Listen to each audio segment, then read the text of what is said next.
Hi, it's Carlos here again. A bit of a different video today. We're going to do something with these ReadyNAS 2100 units, or a unit. As you know, I've got 4 of them, and at the moment I'm running the fans in balance mode, which is fairly quiet. I did have them running on cool mode, but the fans got very, very noisy. I think they're on the way out, so that's what today's video is about. You may remember, if you've watched some of my previous videos, I bricked a Netgear ReadyNAS 2100 V1 unit trying to upgrade it to OS 6, and it's been sitting doing nothing at all. I have taken some spares out of it in the way of the front drive bays, which I had to use in a new V2 unit I bought. So I've already taken some spares out of that unit, but today we're going to take one apart and we're going to see what other items we can get out of it to keep as spares, especially looking at the fans and power supply and things like that, because these spares are quite expensive if you look at the second-hand prices on them. So it's best to be safer than sorry. So I'm going to see what I can get out of it, and how much money I can save by having those spares put aside. So let's go and have a look at that V1 unit. Okay, so here's the bricked ReadyNAS V1 unit that I had sitting as a spare that's just been gathering dust. It's time to take it apart and see what we can salvage out of it. Now, the obvious thing to me on here is the fans.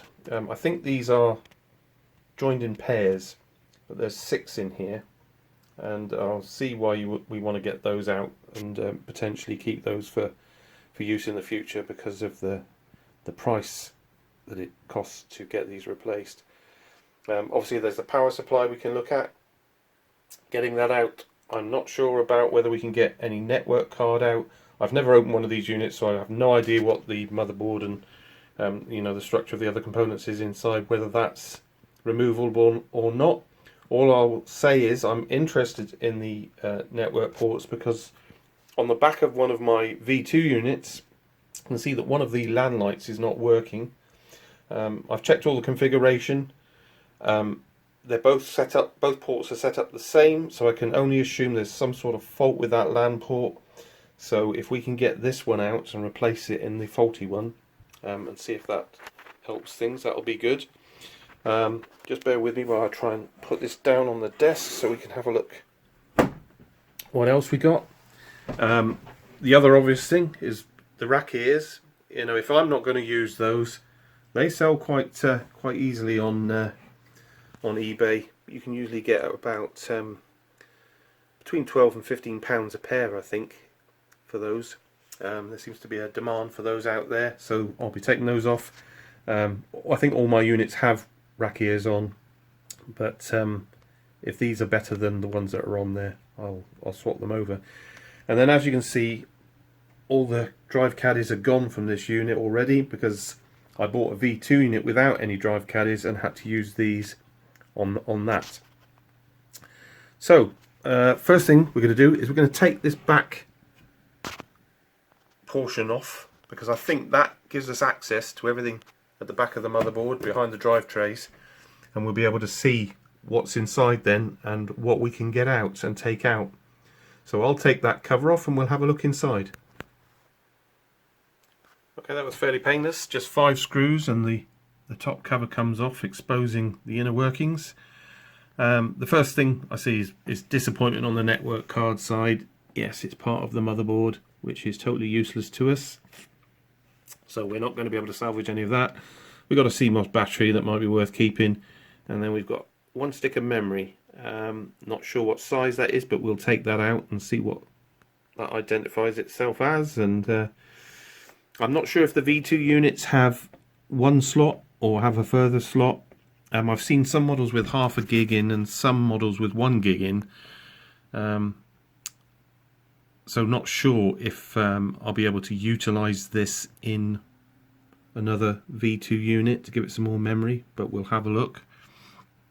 There's a CPU heatsink here, which we might be able to salvage the CPU. We might be able to take the CPU out and keep that. I'm not sure if it's compatible with the V2 motherboard or not, but we will keep it to one side anyway.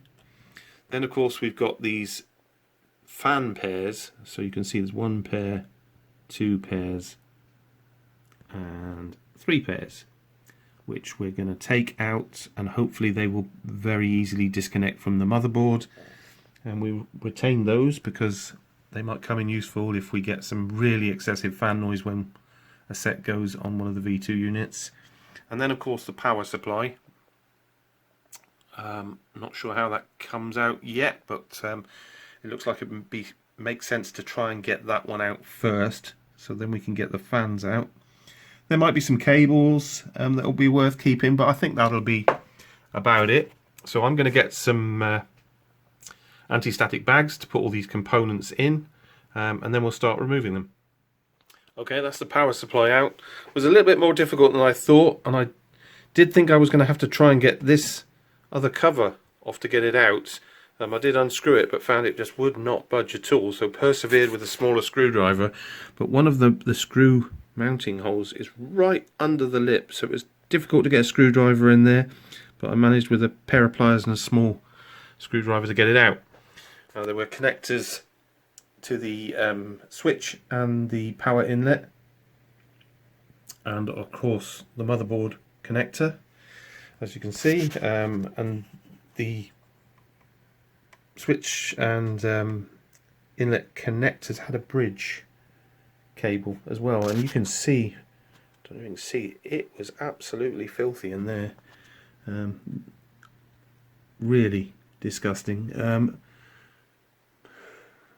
You know, definitely, if this unit was in work, you know, going to be working, I would have given it a good clean out. It definitely in need of a service. But what's that worth to us? Well, hopefully it will transport into a V2 unit. I'm looking here and I can see that the model number is the ST220FUB05E. The only thing I've been able to find on Amazon that's very akin to it is this unit here, which it says is for the 2100, and it's a PSU replacement. Looks identical, same connectors and everything else.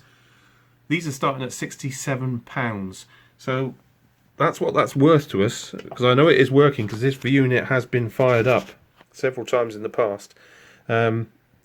I think if I was going to use it, I would replace all of this cabling. I'd see if I could get a new set of these, because you can see they're nasty, and with them being, you know, attached to the power supply in there as well, definitely worth getting another lot. But that's the first item out anyway. Okay, the memory came out very simply as well, as you know, and worth taking out because this is a 1 GB stick.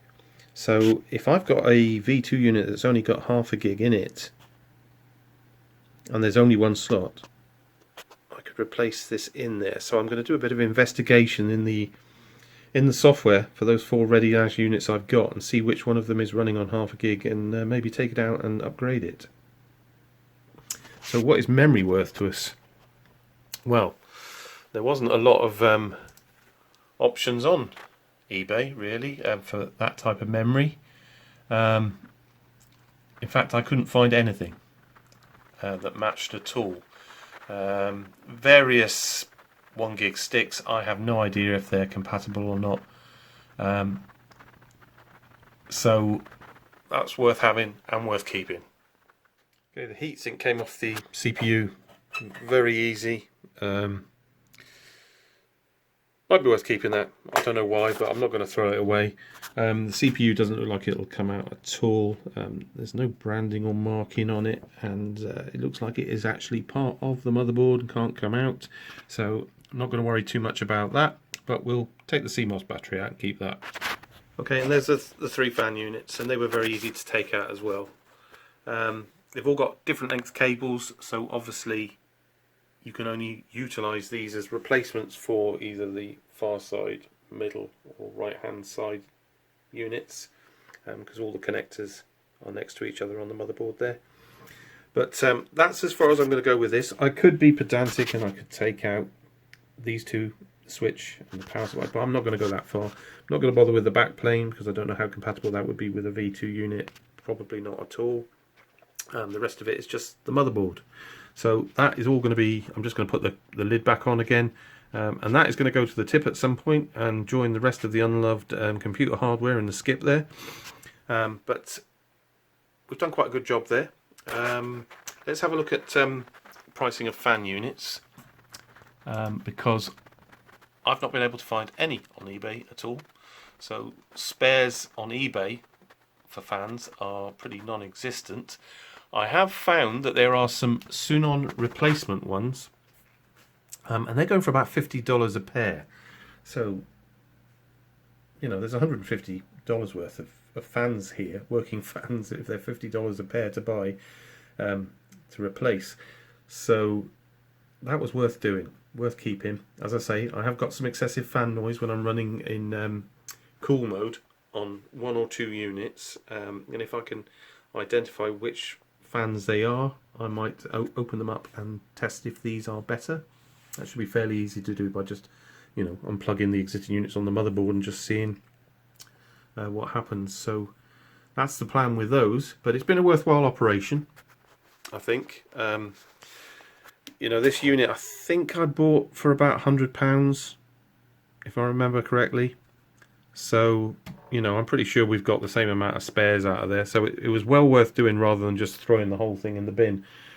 You know, if anything breaks on my existing units, I've got some options. But I hope you enjoyed that video. A little bit of a different one. You know, not cheer related as such, but you know, it's always good to be prepared for any eventualities. You know, one is none and none is, sorry, what is it? I can't remember the saying. None is one, one is none, two is one. That's it. So having spares is a good option. Anyway, I'll leave it there for now. Please subscribe if you haven't already. I've got another video coming up next week. I've got a bit of kit arriving, not directly crypto related, but might make an interesting video seeing what I'm going to do with it. And give this one a thumbs up if you can, and please, you know, add your comments into the comment list, because I do like reading and replying to them. But for now, I'll see you next time.